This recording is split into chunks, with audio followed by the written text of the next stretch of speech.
شروع خاتم النبیین صلی اللہ علیہ وآلہ وسلم کے خالق و مالک کے بابرکت نام یا اللہ سے جو رحمان بھی ہے اور رحیم بھی۔ محترم ناظرین، السلام علیکم ورحمۃ اللہ وبرکاتہ۔ ناظرین، ابھی تک ہم نے سنا کہ حضرت آدم علیہ السلام کو علم عطا کیا گیا، فرشتوں نے سجدہ کیا اور ابلیس نے انکار کیا اور مردود ہوا۔ اب نیا باب کھلتا ہے جس میں حضرت آدم علیہ السلام تنہا ہیں۔ اللہ تعالیٰ نے سورہ بقرہ آیت نمبر 35 میں ارشاد فرمایا، یا آدم اسکن انت وزوجک الجنہ، اے آدم تم اور تمہاری بیوی جنت میں رہو۔ لیکن سوال یہ ہے کہ زوجہ حضرت حوا علیہ السلام کہاں سے آئیں، کیسے پیدا ہوئیں، جنت کیسا مقام تھا اور شیطان جنت تک کیسے پہنچا؟ قرآن میں تخلیق حوا علیہ السلام کا اندازہ یہ آیت دیتی ہے۔ سورۃ نساء آیت نمبر 1، خلقکم من نفس واحدۃ وخلق منہا زوجہا، اللہ نے تمہیں ایک جان سے پیدا کیا اور اسی سے اس کا جوڑا پیدا کیا۔ نبی اکرم صلی اللہ علیہ وآلہ وسلم نے ارشاد فرمایا، بے شک عورت کو پسلی سے پیدا کیا گیا اور سب سے ٹیڑھی اوپر کی۔ مفسرین فرماتے ہیں کہ اللہ تعالیٰ نے حضرت آدم علیہ السلام کو نیند میں ڈالا اور ان کی ایک پسلی سے حضرت اماں حوا علیہ السلام کو پیدا فرمایا۔ جب آنکھ کھلی تو سامنے حضرت حوا علیہ السلام موجود تھیں۔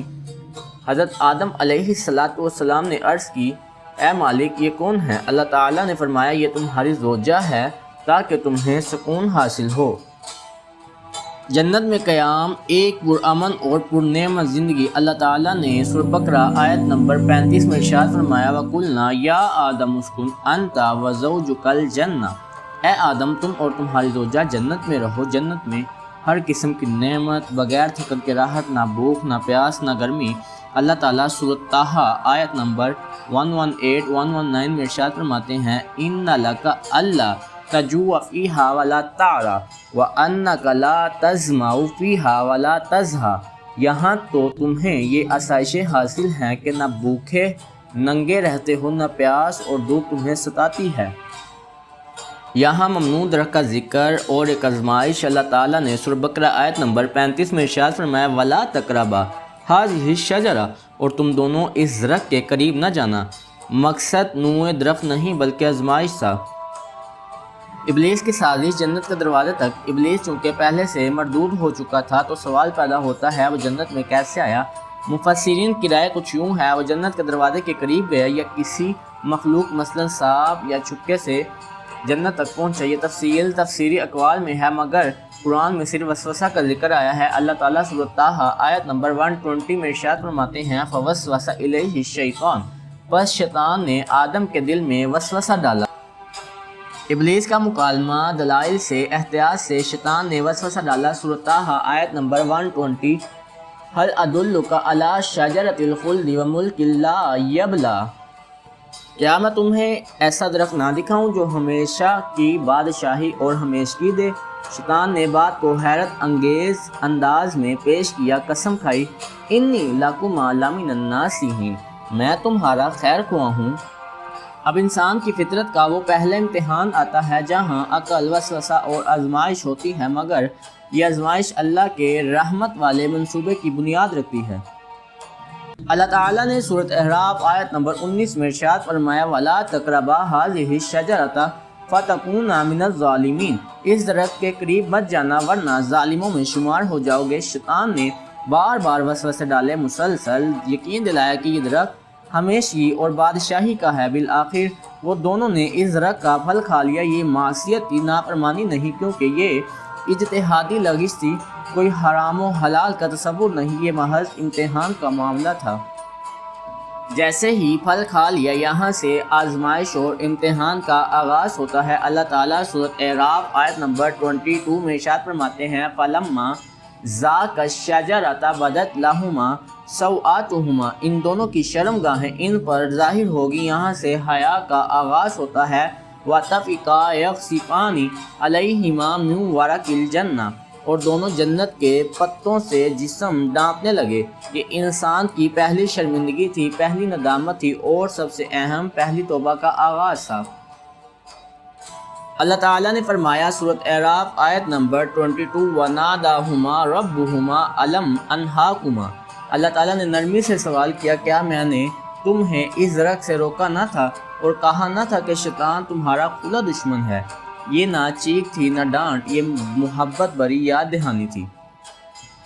زمین پر نزول سزا نہیں، مشن کا آغاز۔ اللہ تعالیٰ سورہ بقرہ آیت نمبر 36 میں ارشاد فرماتے ہیں اہبطوا بعضکم لبعض عدو، اب تم سب نیچے اترو، تم میں ایک دوسرے کے دشمن ہوں گے، لیکن پھر فرمایا فَإِمَّا يَأْتِيَنَّكُم مِّنِّي هُدًى فَمَن تَبِعَ هُدَايَ، اگر میری طرف سے ہدایت آئے جو اس کی پیروی کرے گا وہ نہ گمراہ ہوگا نہ بدبخت۔ زمین پر اترنا سزا نہیں تھا بلکہ یہ خلافت کی ابتدا تھی، ایک نظام آزمائش کا آغاز اور ہدایت کے تسلسل کا وعدہ۔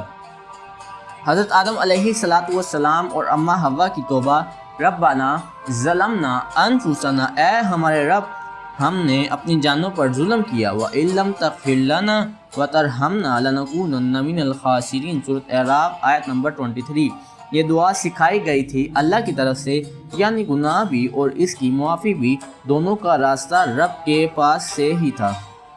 حدیث مبارکہ میں آتا ہے آدم نے وہ کلمات سیکھے جو اللہ نے سکھائے تھے۔ غلطی انسان کی فطرت ہے لیکن معافی مانگنا فطرت نبوت ہے۔ شیطان نے انکار کیا، لعنتی ہو گیا، لیکن حضرت آدم علیہ السلام نے غلطی کی، توبہ و تائب سے مقبول ہو گئے۔ اب ہم جانیں گے کہ زمین پر پہلا قدم کہاں پڑا، حوا علیہ السلام سے ملاقات کیسے ہوئی اور خلافت کا عملی آغاز کس طرح ہوا۔ اگرچہ قرآن میں مقام نزول کی وضاحت نہیں، مگر معتبر مفسرین نے روایت بیان کی ہے کہ حضرت آدم علیہ السلام سرندیپ موجودہ سری لنکا کے پہاڑ پر اترے۔ جبل سرندیپ حضرت اماں حوا علیہ السلام سعودی عرب کے شہر جدہ میں موجود جبل دادی پر اتری۔ زمین پر پہلا گھر خانہ کعبہ، حضرت آدم علیہ السلام نے زمین پر اللہ کا پہلا گھر تعمیر کیا۔ بے شک سب سے پہلا گھر جو لوگوں کے لیے بنایا گیا وہ مکہ میں ہے، سورۃ آل عمران آیت نمبر 96۔ روایات کے مطابق جنت کا بیت المعمور زمین پر خانہ کعبہ کی شکل میں بنایا گیا۔ حضرت آدم علیہ السلام نے اس کے گرد پہلا طواف کیا۔ خلافت کا عملی آغاز، اللہ تعالیٰ نے ارشاد فرمایا سورہ بقرہ آیت نمبر 38 فَإِمَّا يَأْتِيَنَّكُم مِّنِّي هُدًى، جب بھی میری طرف سے ہدایت آئے جو اس کی پیروی کرے گا وہ نہ گمراہ ہوگا نہ بدبخت۔ حضرت آدم علیہ السلام کی ذمہ داریاں زمین کو آباد کرنا، ہدایت کی پیروی کرنا، اپنے بچوں کو اللہ کا دین سکھانا، شیطان سے بچاؤ کی تعلیم دینا۔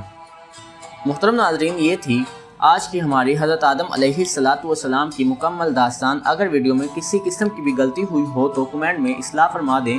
اگر آپ کو ویڈیو پسند آئی ہو تو لائک کریں، سبسکرائب کریں اور آگے شیئر ضرور کریں۔ کمنٹ میں درود پاک لکھیں۔ السلام علیکم ورحمۃ اللہ وبرکاتہ۔